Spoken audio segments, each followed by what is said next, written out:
सर्वभूतहृदयं मुनिमानतोऽस्मि।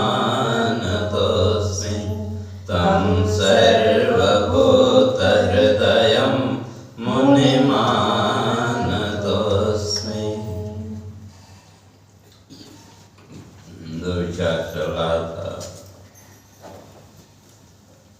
राजा रघुगण और जड़ भरत का संवाद, तो वहाँ इस बात को स्पष्ट करके आए थे कि संसार में जो प्राणी है वो इस संसार के मोह में ही कहीं न कहीं बंधा रहता है और उसका परिणाम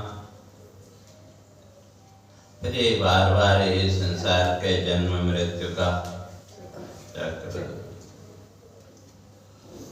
और जो व्यक्ति निरंतर परमात्मा का चिंतन करता है, संसार का विचार करता है, तो धीरे धीरे फिर इस संसार बंधन से वो मुक्त हो जाएगा।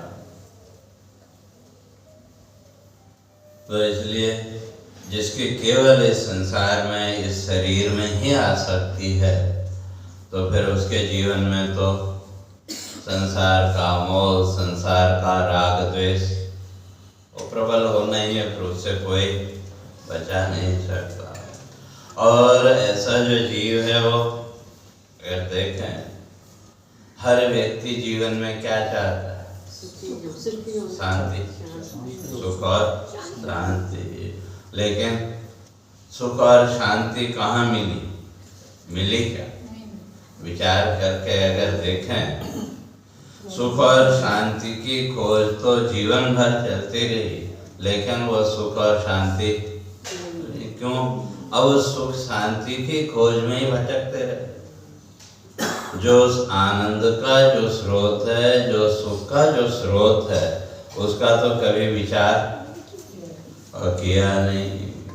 और फिर ये जन्म मृत्यु के चक्र में ही बंधे। इसलिए कह के आए थे, ग्रह सुत दारा मोहबद्ध हो, जगत भंवर में जीव भटकता।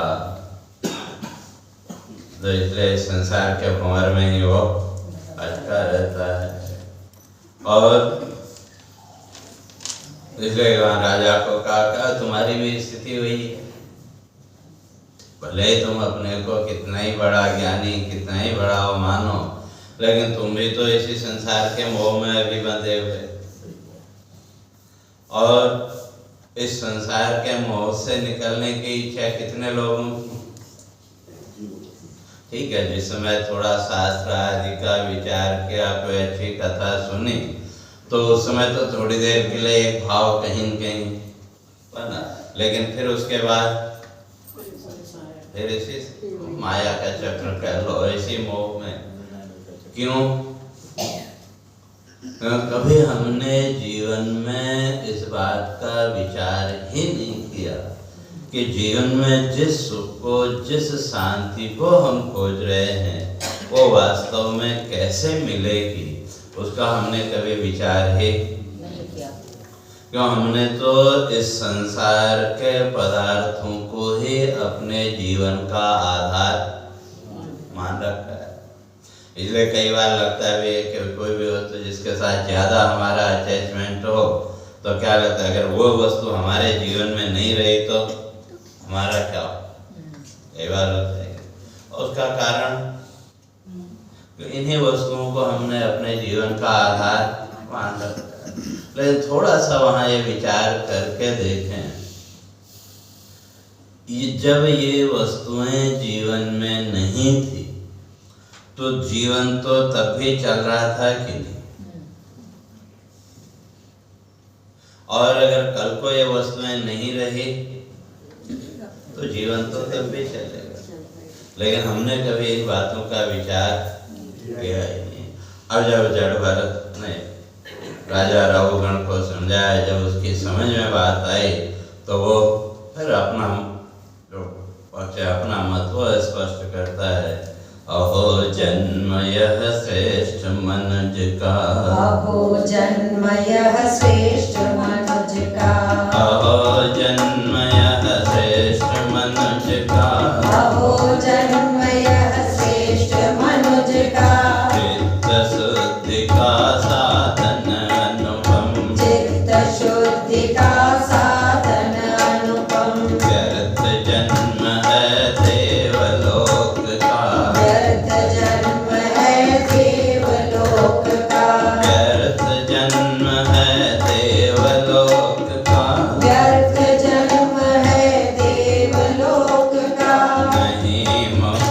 का होता अधिगम, नहीं मुक्ति का होता अधिगम। मनुष्य लोक में जीव है पाता, मनुष्य लोक में जीव है पाता, मनुष्य लोक में जीव है पाता, मनुष्य लोक में जीव है पाता।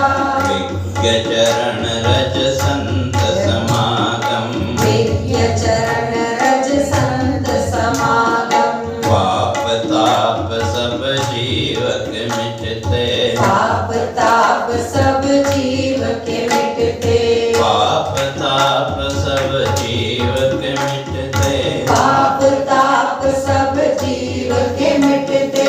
पाता ईश्वर भक्ति सदातन, पाता ईश्वर भक्ति सदातन।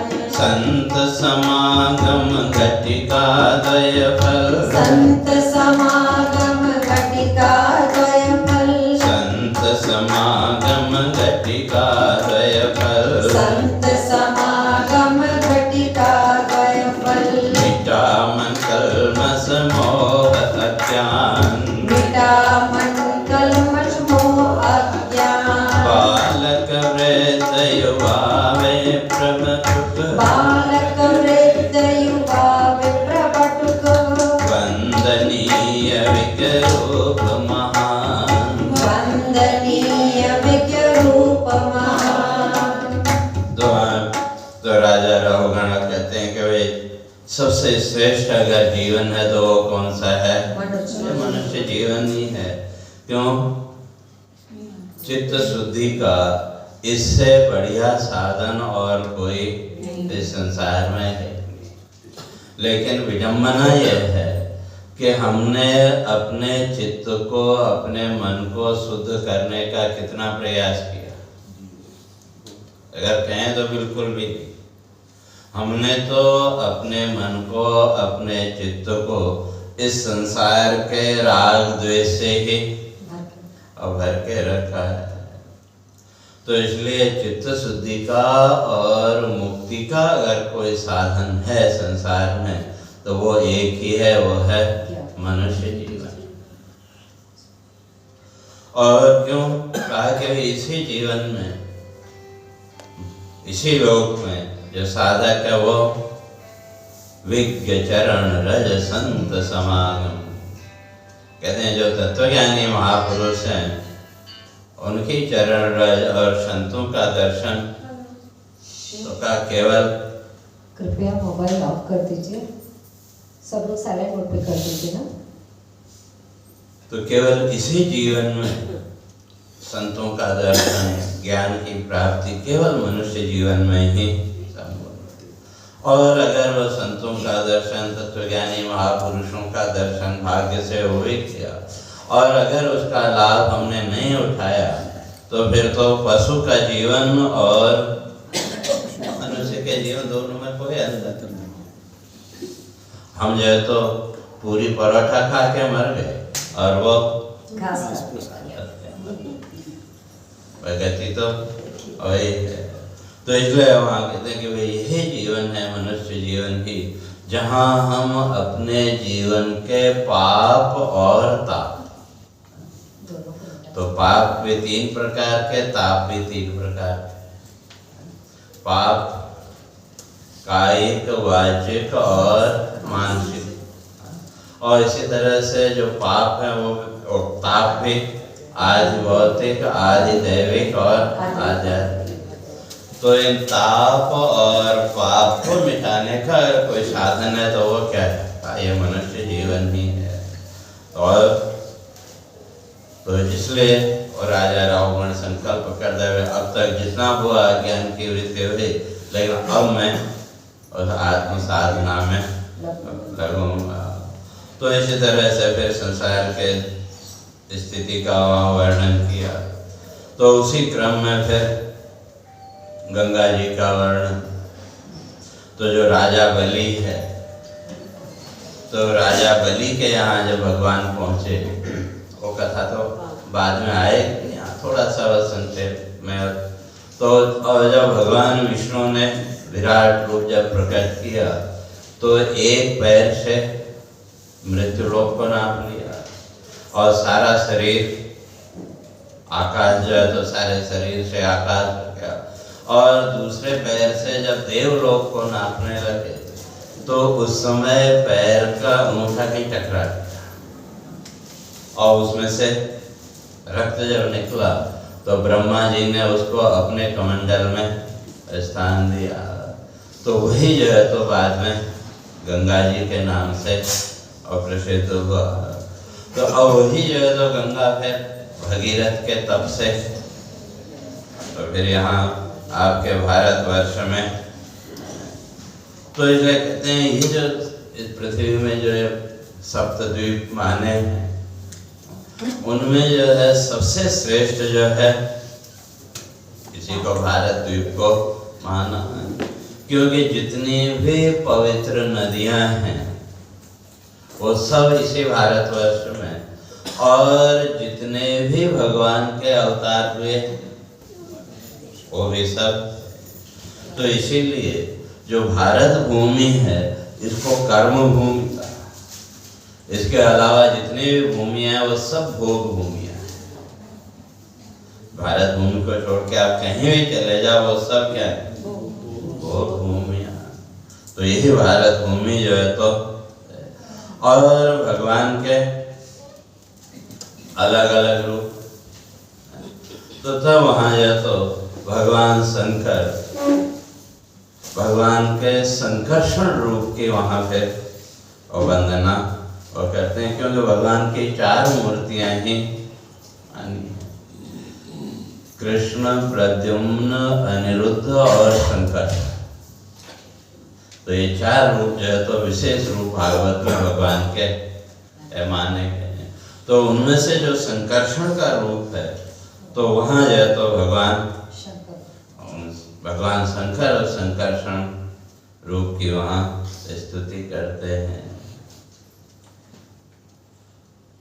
तुम विभव प्रदाता विश्व सृष्टा नियंता, सुख जगत सदा ही आपसे नित्य पाता, सकल गुण प्रकाशा रूप ओंकार धाता, पग प्रणत करो मैं वंदना मुक्तिदाता, सतत नित स्वयं ही भासती दिव्याभा, नित जग रचता है जो स्वयं ही स्वमाया, प्रगट सतत श्रद्धा रूप है भक्त पाता, पग प्रणत करो मैं वंदना मुक्तिदाता, गुण विरहित साक्षी नित्य है आत्मा आभा, गुणमय दिखता जो चित्त व्यापार माया, विलय निज स्वसत्ता बोध संसार देता,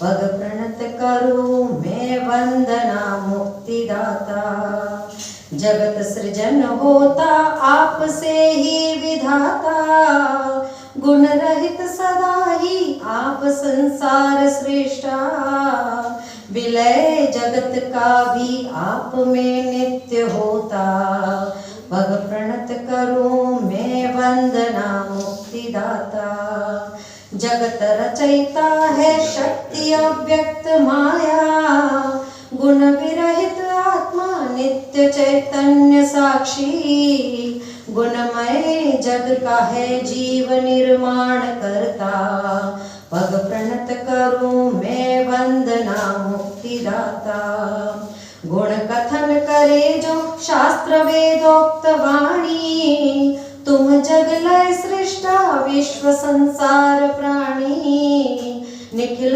जगत तो है आत्माभास सत्ता, पग प्रणत करूं मैं वंदना मुक्तिदाता, जगत सृजक ब्रह्मा और मैं देव सारे, सब हरि करुणा से सृष्टि सामर्थ्य धारे, नित निर्गुण को ही वंदना नित्य धाता, पग प्रणत करूं मैं वंदना मुक्तिदाता, जग भ्रम छल को ही जीव ने सत्य माना, भ्रमित छल विभा में मुक्ति को है न जाना।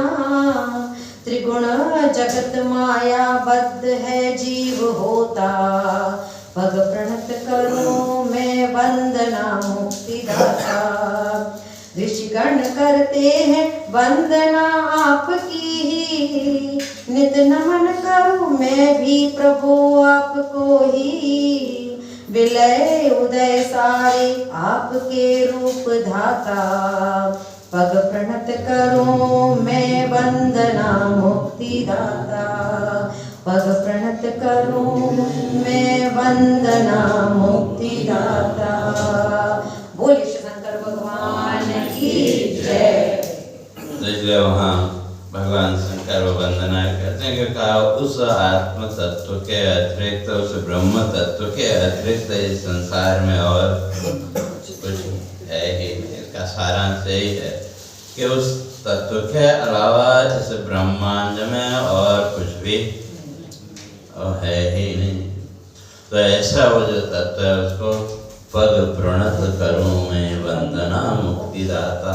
क्या आप ही हमको इस संसार के बंधन से मुक्त करने वाले हैं, इसके हम आपकी वंदना करते हैं।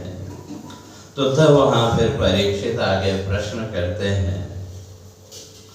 कहा कि वे पिछले वर्ष द्वितीय स्कंध में निवृत्ति मार्ग की चर्चा करके आए थे। निवृत्ति मार्ग के द्वारा ब्रह्मलोक आदि की प्राप्ति की वहाँ चर्चा, और तीसरे स्कंद में स्वर्ग आदि की, और चतुर्थ स्कंद में मनमंत्र आदि का वर्णन, और पिछले इसमें क्योंकि यहाँ जो पंचम स्कंद के अंत में इस बात को स्पष्ट करके आए कि अगर जो व्यक्ति संसार के मोह में ही अगर बंधा रहा तो फिर तो उसकी नरक गति निश्चित है।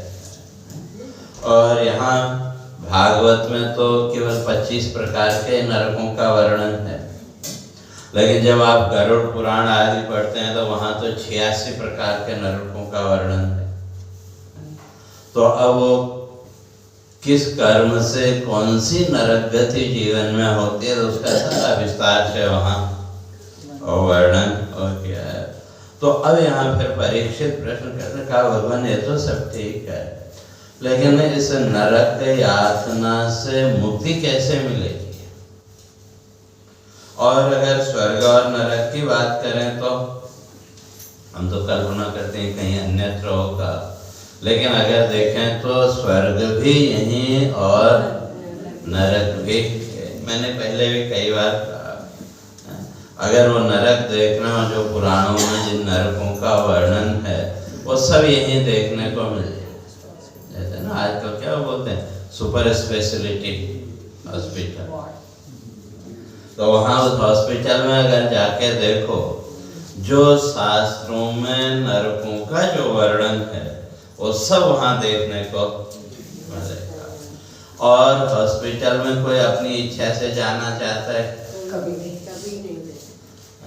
और हॉस्पिटल में सुख मिला कि दुख मिला? सुख की एक कल्पना है, लेकिन दुख और दोनों जो भी है। और वहाँ तो आर्थिक रूप से भी और शारीरिक रूप से भी दोनों तरह से करते। और जिस व्यक्ति के जीवन में समय और आवश्यकता के अनुसार उसको परमात्मा की कृपा से वस्तुओं की प्राप्ति अगर हो जा रही तो उसका जीवन तो स्वर्ग जैसा है कि नहीं। लेकिन फिर भी हम कहीं अलग स्वर्ग की कामना करते हैं और उसमें भाव यही है कि वे स्वर्ग मिल गया तो वहाँ बड़ा सुख मिले। लेकिन स्वर्ग में भी सुख नहीं है, बस इतना ही है कि दुख कम हो गया। और सामान्य जीवन में सुख हम किसको कहते हैं? हमारे जीवन में जो दुख का भाव है उस दुख के भाव का कम हो जाना उसका नाम सुख, और सुख के भाव का कम होना उसका नाम दुख। जैसे कभी शरीर में कोई पीड़ा हो रही हो, आपने एक टैबलेट खाई और थोड़ी देर बाद कम हो गया, तो जब वो कम हो गया तो हम अपने को सुखी मानते हैं कि नहीं भाई, अब ठीक। लेकिन दुख समाप्त तो हुआ क्या? बस केवल दुख का जो भाव था वो दवा आदि के माध्यम से थोड़ी देर के लिए, और कितनी देर कम रहा? जितनी देर वो दवा का असर रहेगा, 5-6 घंटे जो भी है। इसलिए कभी ज्यादा तो डॉक्टर क्या बोलता है, हर 6 घंटे में गोली खाओ। तो क्यों? कि भाई पहली गोली का असर कम होने से पहले दूसरी गोली खा लो तो वो दुख का भाव बढ़ेगा, नहीं उतने में रहे तो हमको सुख का अनुभव होगा, लेकिन दुख मिटा क्या? तो इसी तरह से जिस स्वर्ग की हम कल्पना करते हैं का उस स्वर्ग में भी सुख है ऐसा नहीं, बल्कि दुख कम हो गया। तो यहाँ आपके जीवन में 3 प्रकार के दुख, आदि भौतिक, आदि दैविक और आध्यात्मिक। और उस स्वर्ग में पहुंच भी गए तो वहां एक दुख कम हो गया, आदि भौतिक, आध्यात्मिक और आदि दैविक दुख तो वहां भी और लगे ही हैं। तो अब ये जो नरक यातना है, ये जो जीवन का जो दुख है, नरक यातना का जीवन में जो दुख है का, इस दुख से व्यक्ति कैसे मुक्त हो, कहा अब उसके बारे में आप मुझे बताओ। तो तब कहते हैं भाई इस नरक यातना से कैसे हम बचें, तो उसका मार्ग आप। तब उसका उत्तर देते हुए सुखदेव जी वहाँ अजामिल की कथा और सुनाते हैं। तो इसलिए वहाँ वह स्पष्ट करते हैं कि भाई यहाँ जो भी जीवन में हम फल भोग रहे हैं, तो ये सब क्या है? मन वाणी कृत पाप कर्म फल, नरक यातना जीव भोग। मन और वाणी के द्वारा किए गए जो पाप कर्म का, उन पाप कर्मों का जो फल है वो किस रूप में? नरक कह लो या दुख कह लो, तो दुख के रूप में हमारे जीवन में। लेकिन केवल मनवाणी ही नहीं, शरीर का। तो अब जैसा कर्म होगा उसका फल भोगने के लिए फिर जीवन में वैसी स्थिति में आना पड़ेगा। तो इसलिए वहाँ सुखदेव जी उसका कहते हैं कि अगर इस दुख से अगर बचना है तो ये तो मृत्यु से पहले ही इसका उपाय करना पड़ेगा। जब तक शरीर समर्थ है तभी तक इसका उपाय करना पड़ेगा, क्यों मृत्यु के बाद आप इस सुख दुख से बचेंगे उसकी कोई गारंटी नहीं। इसलिए मृत्यु पूर्व ही करे चिकित्सा। महर्षि कहते हैं कि मृत्यु आए उससे पहले ही उसका इलाज हमको करना चाहिए। तो तब वहां फिर परीक्षित फिर प्रश्न करता है, कहा कि वे जो संसार में जो प्राणी है वो पाप पुण्य नहीं जानता, ऐसा तो नहीं है। पाप पुण्य सब जानता है, लेकिन फिर भी अशुभ कर्म क्यों करता है? पता है, लेकिन फिर भी जीवन में वो पाप कर्म करता है।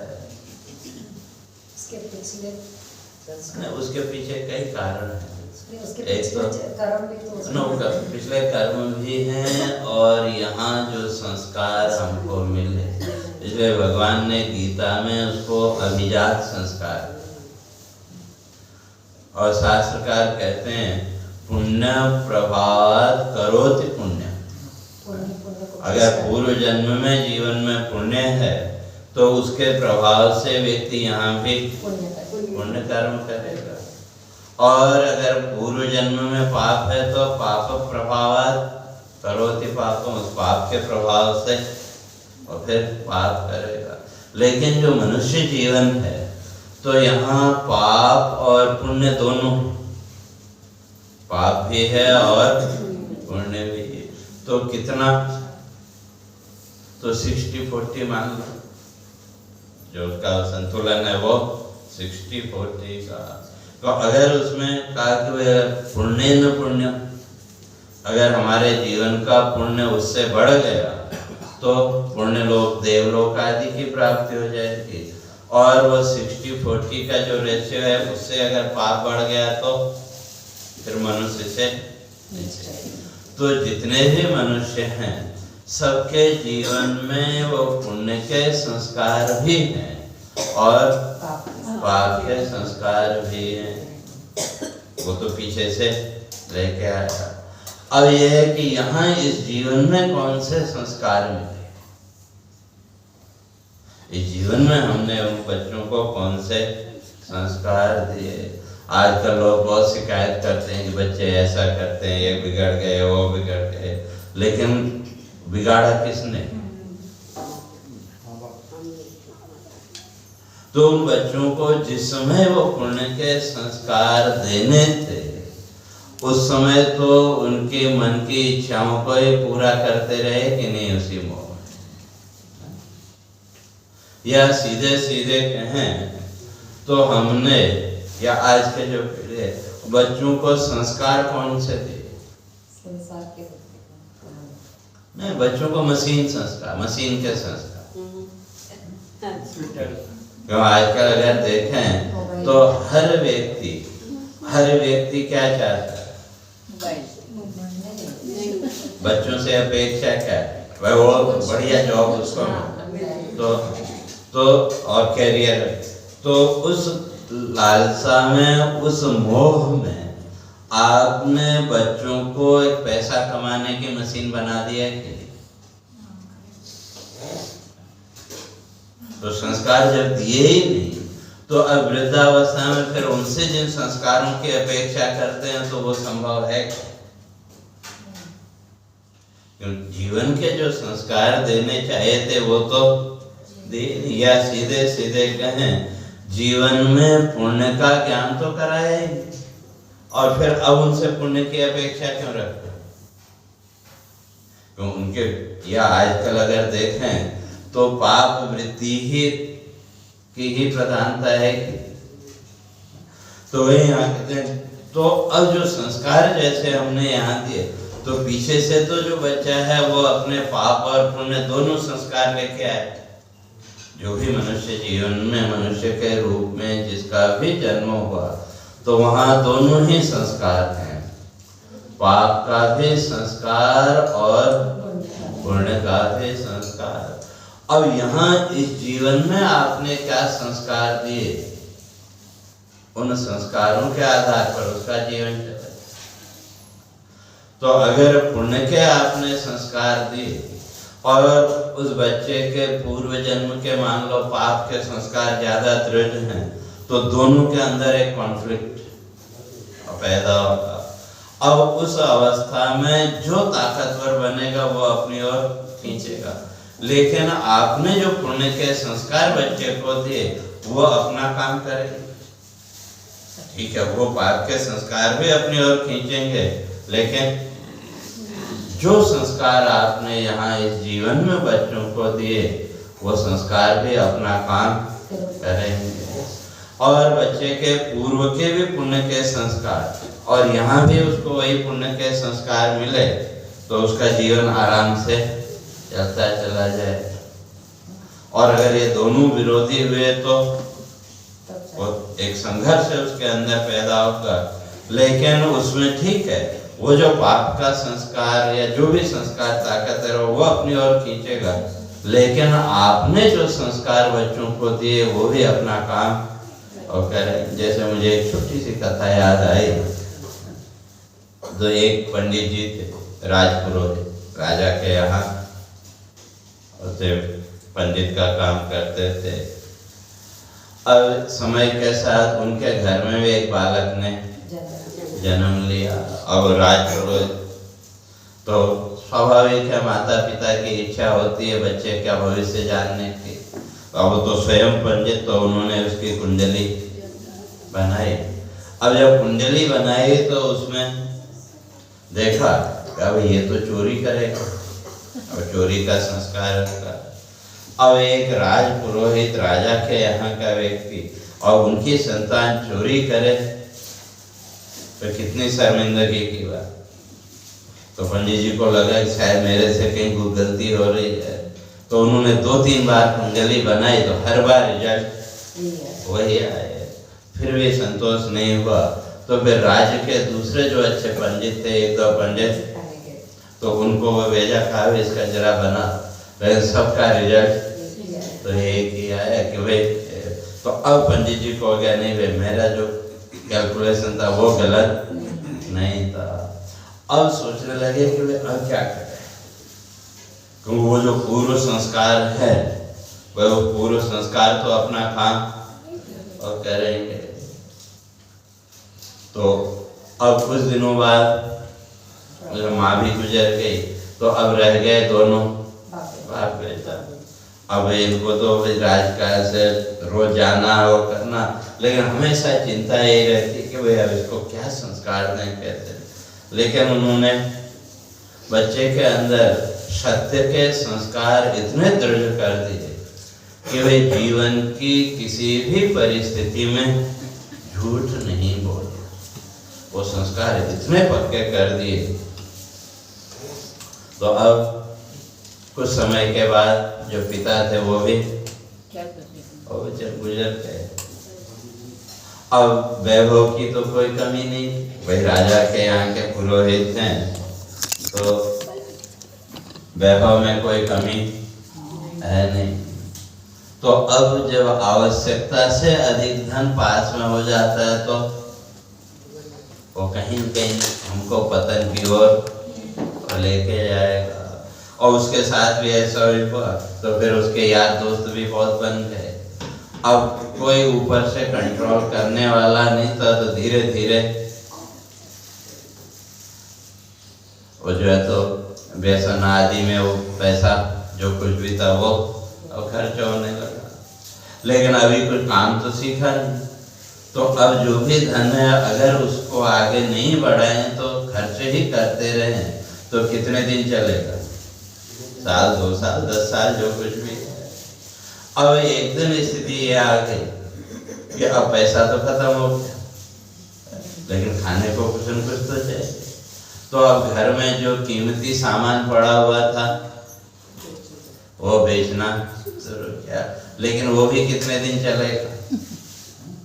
अब एक स्थिति ये आ गई कि अब अगर कुछ किया नहीं तो रोटी कहाँ से खाएं।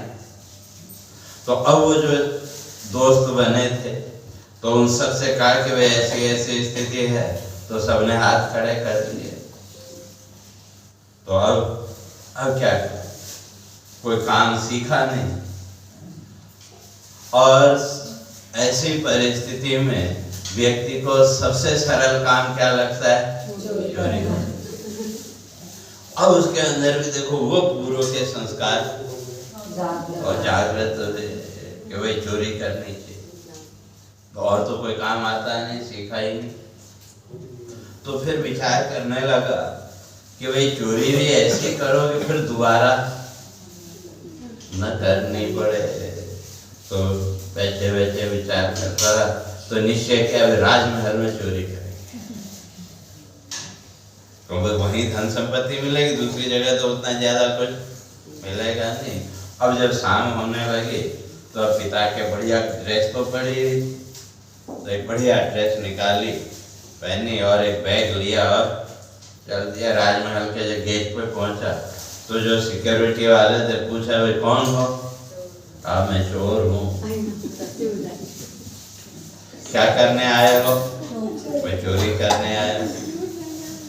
तो अब जो ड्रेस है, तो ड्रेस देख के वो जो सिक्योरिटी में खड़े थे उनको लगा कि वे हो सकता है राजा का कोई कोट वर्ड हो,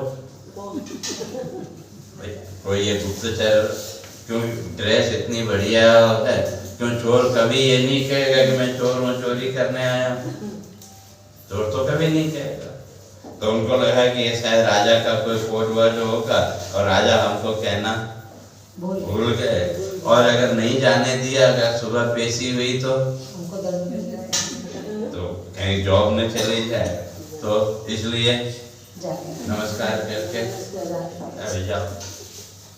अब जब सेकंड उस पर पहुंचा तो वहां भी पूछा कौन हो, तो वहां भी जवाब वही। तो अब जो सेकंड लेयर पे जो सैनिक खड़े थे उनको लगा शायद पहले वालों के साथ कुछ इनकी कहा सुनी कुछ हुई होगी, भाई एक लेयर तो पार करके आए कि। तो अब भाई ऐसे भाई मैं चोर हूँ, चोरी करने आया, ऐसा कोई सामान्य व्यक्ति तो कहेगा नहीं, या तो उसके अंदर कोई और है तो चोर तो कहेगा नहीं। तो उनको भी लगा कि भाई पहला गेट तो पास करके आया, और अगर हमने नहीं जाने दिया तो सुबह हमारी खैर नहीं। तो कहते हैं इस तरह से करते करते जो 7 जो गेट थे वो पार करके जहाँ ट्रेजरी थी वहां पहुंच गया। और जब ट्रेजरी में पहुंचा तो वहां से जो कीमती सामान जो भी लगा वो थैले में भरा और सबको बाय बाय करते हुए वापस। अब सुबह जो है तो और जो रानी है उसको कहीं जाना था, तो उसने अपनी दासी को भेजा कि वे जाओ मेरा हार लेके आओ। अब जब दासी वहां पहुंची तो देखा वहां तो कुछ है ही नहीं। तो अब अल्लाह हो गया, भाई चोरी हो गई, चोरी हो गई। और सवाल ये पैदा हुआ, इतनी कड़ी सिक्योरिटी होने के बाद भी चोरी हुई तो कैसे हुई? तो जितने भी सिक्योरिटी में थे सबको राजा ने बुलाया, वो कैसे चोरी हुई? तो सबने कहा ऐसे ऐसे एक आदमी आया था, और सबने अपना अपना जो भी लॉजिकता होती है। तो कहा राजा ने कहा ऐसा व्यक्ति भी जो कहे वे चोर हूँ, चोरी करने आए हो, तो ऐसा तो कोई बिरला ही हो सकता है। तो कहा ढूंढो फिर, और ढूंढने तो किसी को पता ही नहीं है कौन है क्या है, वो तो अब घर में जाके आराम से सो गया। और उधर जो रानी है वो अनशन, जब तक मेरा हार नहीं मिलेगा खाना पीना बस। अब राजा भी चिंतित। तो फिर जो है तो राजा ने अनाउंसमेंट कराया कि भाई जो भी इस चोरी के बारे में जानता हो वो आके हमको बता दे, हम उसको कोई दंड नहीं देंगे। अब इसने भी सुना तो कहा ये ठीक है उसे। अब वही थैला उठाया और वही ड्रेस पहनी और पहुंच गया राजमहल। तो वहाँ सब चेक किया, भाई सामान तो सब। तो राजा ने पूछा भाई कौन और क्या पूछे, तो कहा भाई तुमने ये क्यों कहा कि मैं चोर हूँ और चोरी करने आया? कहा कि मेरे पिताजी ने संस्कार ही इतने दृढ़ डाल के रखे, दे के रखे कि मैं किसी भी परिस्थिति में झूठ नहीं बोल सकता। तो अब देखो पूर्व का जो संस्कार था वो अपनी ओर खींच के तो ले गया, लेकिन वर्तमान जीवन के जो संस्कार थे पुण्य के, उन संस्कारों ने पाप को भी पुण्य बना दिए। क्यों? राजा ने फिर जो व्यक्ति इतना सत्यवादी हो तो वो फिर किसी से छल कर सकता है क्या? तो राजा ने उसी को अपना कोषाध्यक्ष ट्रेजर नियुक्त कर दिया। तो कहने का अर्थ ये कि इस पाप पुण्य दोनों संस्कार जीव लेके यहाँ आता है, लेकिन अब उन संस्कारों में से किस संस्कार को जागृत करना वो तो माता पिता का कर्तव्य है। और अब अपने आप विचार कर ले, हम बच्चों के कौन से संस्कारों को जागृत करते हैं, और जिन संस्कारों को जागृत करेंगे फल तो उसी के अनुसार जीवन में भोगना पड़ेगा। तो इसलिए वहाँ कहता है कि भाई जो पाप पुण्य क्या है, पाप क्या है, पुण्य क्या है, हर कोई जानता है संसार में, लेकिन फिर भी अशुभ कर्म में जो है तो प्रवृत्ति ज्यादा देखने में आती है। तो कहा कि कठिन कर्म की शुद्धि कैसे होगी, कैसे जो है तो कैसे जो है तो इसका शुद्धिकरण होगा। तब उसका उत्तर देते हुए वहाँ सुखदेव जी और स्पष्ट करते हैं अभी कर्म से तो कर्म का नाश होने वाला नहीं, तो इसलिए ये जो कर्म बंधन है, ये जन्म मृत्यु का जो बंधन है, इससे तो केवल ज्ञान के द्वारा ही मुक्ति संभव है। जैसे कभी जीवन में कोई रोग आ जाए, चलो आजकल एलोपैथी वाले तो कुछ नहीं मानते, लेकिन अपने आयुर्वेद में वे उसका बहुत परहेज करते थे कि नहीं। फिर कोई रोग आया तो उसके आधार पर फिर आपको कैसा भोजन करना है वो करना है। कहते हैं जैसे वो सुपथ्य सेवन, अब आजकल तो पथ्य सुपथ्य का कोई विचार ही नहीं रहा। तो आजकल के तो बच्चों को वही बाजार की सब सड़ी गली चीजें ही चाहिए। जो पुराने संस्कार, जो भी पुराने लोग हैं वो उससे परेशान। क्यों? तो फिर हम कहते हैं मानते हैं, लेकिन वो सब संस्कार हमने दिए कहाँ बच्चों कि जो उसका विचार कर सकें, वे क्या सही क्या गलत उसका विचार वो कर सकें। तो वो संस्कार हमने दिए क्या बच्चों? अगर वो संस्कार दिए हैं तो थोड़ा संकेत मात्र ही पर्याप्त, और जब वो संस्कार दिए ही नहीं तो संसार में जो हो रहा है ना, वो बाहर जाके देखते हैं तो उधर से भी तो लेकर आते हैं। नहीं, घर पे हम देखते सब नहीं, कुछ ना कुछ संस्कार अच्छे ही इसीलिए तो वही संस्कार है ना। अब उसमें कौन ज्यादा ताकतवर है कि नहीं? बाहर से जो संस्कार मिले तो अब हमने जो संस्कार दिए, और पूर्वजों के तीनों के वो हो गए ना, तीनों की जो तिकड़ी है ना, अब इनमें फिर पूर्व जन्म के तो दोनों हैं, पाप के भी हैं और पुण्य के भी। अब इस जीवन में कौन से संस्कार दृढ़ हमने हमारे हुए? अगर पाप के संस्कार ज्यादा दृढ़ हुए तो वो सोच ले जाएंगे, और अगर पुण्य के हुए तो पुण्य के ले जाएंगे। और दोनों संस्कार अगर हैं तो वो संघर्ष, और उसमें फिर जो वृत्ति या जो संस्कार ज्यादा ताकतवर होगा वो उस ओर हो जाएगा। तो इसलिए कहते हैं कि भाई जैसे वो सुपथ्य सेवन से भाई धीरे धीरे शरीर के रोग दूर हो जाते हैं, तो कहा उसी तरह से इस जन्म मृत्यु के बंधन से मुक्त होने का साधन केवल एक ही है, वो है ज्ञान, शास्त्रों का चिंतन। और वो अब हम लोग भी वहाँ ये सोचते हैं बस आज हमने प्रवचन सुना तो हमको कल ज्ञान हो जाए, तो ऐसा कभी संभव नहीं है। या थोड़ा बहुत हमने शास्त्रों को पढ़ा भी, बहुत से लोग कहते महाराज क्या करें समझ में नहीं आता, और उठा के रख। लेकिन थोड़ा सा विचार करके देखो, एक जो बच्चा है उसको मास्टर्स तक पहुंचने में कितने साल लगते हैं? 18 से 20 साल लगते हैं। तो इतने वर्षों तक वो निरंतर उसकी स्टडी चलती रही कि परीक्षा देते देते आगे, तो तब जाकर के थोड़ा बहुत कहीं वो। तो फिर ये जो अध्यात्म की बात है ये हफ्ते भर में या महीने भर में समझ में आ जाएगी क्या? लेकिन विडंबना ये कि संसार का मोह इतना ज्यादा है कि संसार के मोह में हम अपने कल्याण का मार्ग भी भूल जाते हैं। तो इसलिए दुआ कहते हैं कि वे अब ये जो है, तो इसलिए सुपथ्य सेवन से जो मिटते, सुपथ्य सेवन से जो मिटते, चित्त दोष देह व्याधि विकार, चित्त दोष देह व्याधि विकार, शनैः शनैः तब आत्मयोग से, शनैः शनैः तब आत्मयोग से, शनैः शनैः तब आत्मयोग से, शनैः शनैः तब आत्मयोग से, चित्त वासना कर्म निस्तार, चित्त वासना कर्म निस्तार।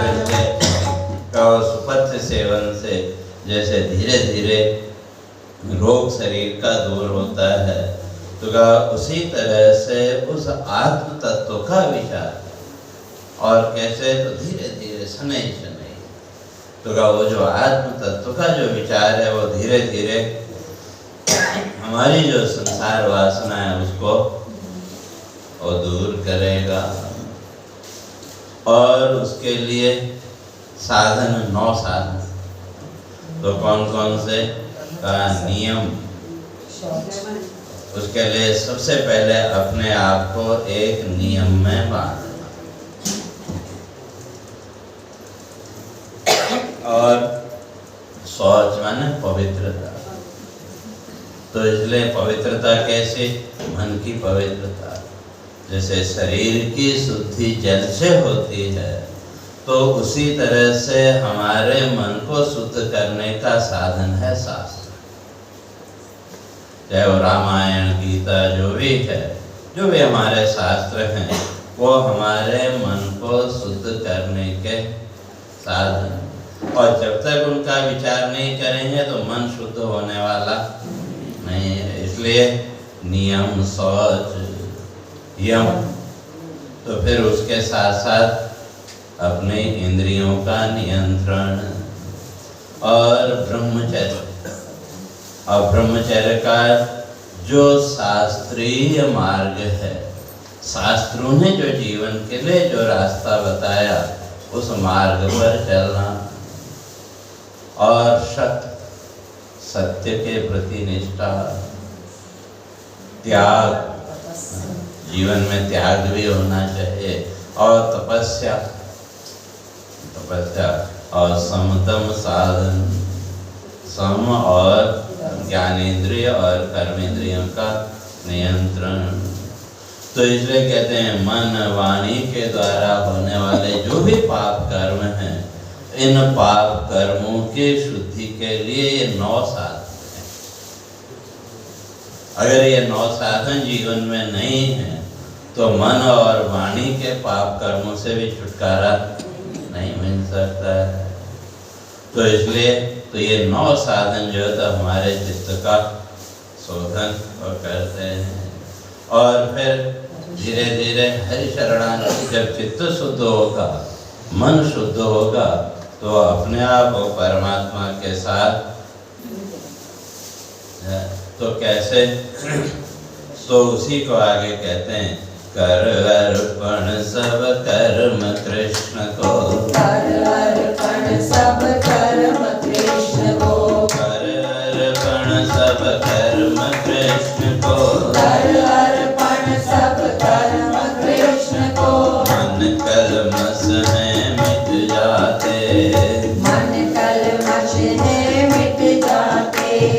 भक्ति मुक्ति का साधन उत्तम, भक्ति मुक्ति का साधन उत्तम, भक्ति मुक्ति का साधन उत्तम, भक्ति मुक्ति का साधन उत्तम। शास्त्र विविध हैं बतलाते, शास्त्र विविध हैं बतलाते।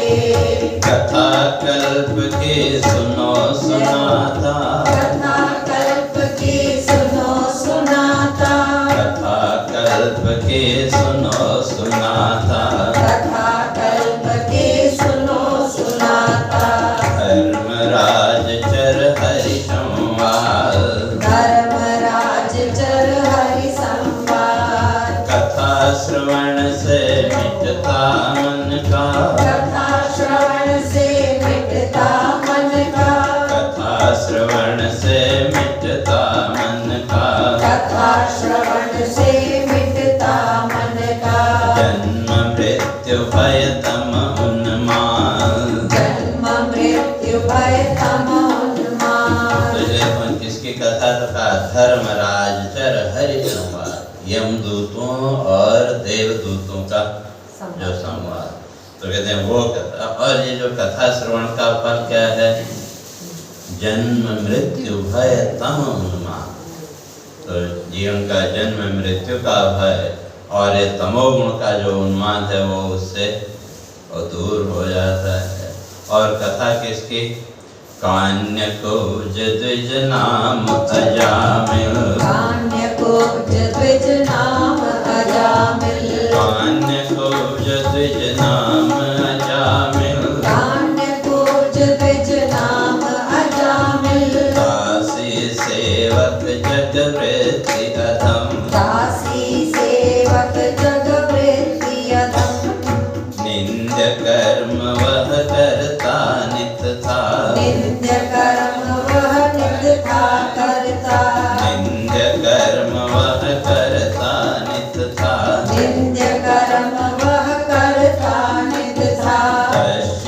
द्योत छल जग जीव अधम। तस्य द्योत छल जग जीव अधम।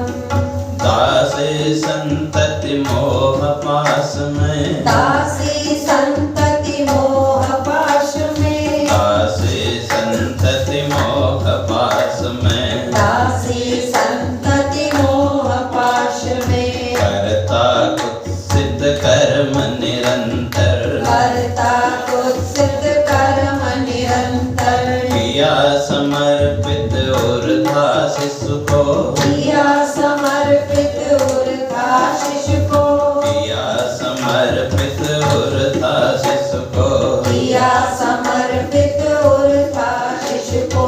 काल बलि की छाया सिर पर। काल बलि की छाया सिर पर। तो इसलिए जो उसको मौत, तो लेकिन मृत्यु तो वो सामने आ नहीं। तो अब यहाँ कई लोग ये कहते हैं कि भाई जो अजामिल है का उसने अंतिम समय नारायण का नाम लिया तो वो मुक्त हो गया, तो हम भी अंतिम समय नारायण का नाम ले लेंगे तो मुक्त हो जाए, ऐसा कई लोग कहते हैं। लेकिन ये धारणा ही गलत है। क्योंकि जब अजामिल को जब नारद जी का दर्शन हुआ तो नारद जी के उपदेश से उसको अपने पूर्व जन्म का बोध हुआ, और जैसे अपने पूर्व जन्म का बोध हुआ तो उसी क्षण से उसने परमात्मा का स्मरण रोक दिया। और घर में बालक का जन्म होने वाला था तो इसलिए उसका नाम क्या रखा? नारायण। वो इसलिए कि स्वाभाविक है इस संसार के कार्यों में विस्मृति होना स्वाभाविक है, लेकिन पुत्र का नाम तो याद रहे, तो उसके सहारे ही कम से कम नारायण का स्मरण तो होगा। इसीलिए हमारे यहाँ जो बच्चों के नाम रखते थे पहले तो उसी आधार किसी देवता देवी के नाम से ही रखते थे। नहीं, अब आजकल तो और क्या नाम रखते हैं वो उनको भी नहीं पता।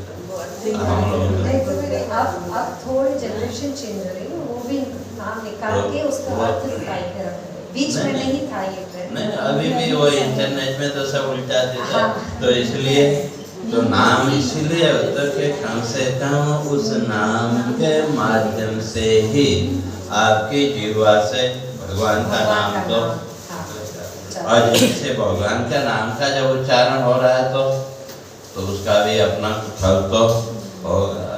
तो इस तरह से कहा कि वे जब अंतिम समय आया तो अब वहाँ आगे धर्मराज के दूत, तो तब उनको देखते ही जब नारायण का नाम लिया तो नारायण नाम उच्चारण करते ही भगवान विष्णु के दूत भी वहाँ आ गए। फिर जो है तो वहाँ उन दोनों दूतों के बीच में आपस में संवाद होता है, किसके यहाँ जाना चाहिए इसको, तो सब चर्चा फिर सोमवार छोटा सा भजन है समय। हरे कृष्ण।